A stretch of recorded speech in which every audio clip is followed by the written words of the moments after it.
Is there a way to seal or protect fountain pen ink on an envelope in case it gets wet in transit? Some of my favorite colors are not water resistant, and I want to make sure any letters I write or address arrive in one piece. I learned better than to trust the postal system. Well, the postal system's fine. I don't think that's an issue, but yeah, it's very possible that things will get wet. So whenever you're addressing something, it's never a bad idea to I would look into using a waterproof ink if you can. That's kind of like the easiest one. If you've got any waterproof inks, just use that.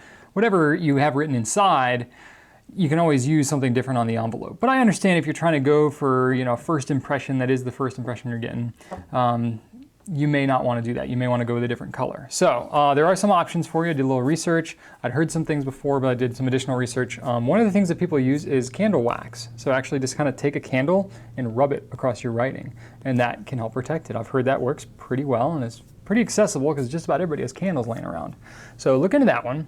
Another thing that a lot of people have used is clear packing tape. So if you've got any like really clear packing tape or Scotch tape or anything like that, you can just put that right over top of it and it's completely waterproof. Really, really good, very handy, cheap, easy to come by. There's a product you can actually buy that's called Microglaze. I've never used it myself, but I've read on some places online that that is something that works for people. So look into Microglaze. And then the last thing I saw, this was interesting. I'd never read this before. I started researching this last night when I was compiling these questions.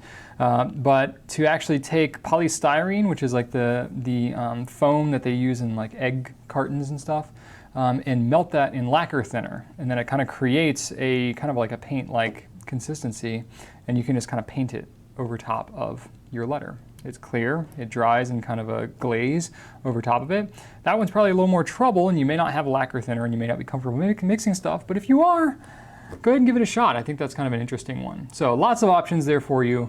Definitely some, got some things you can try.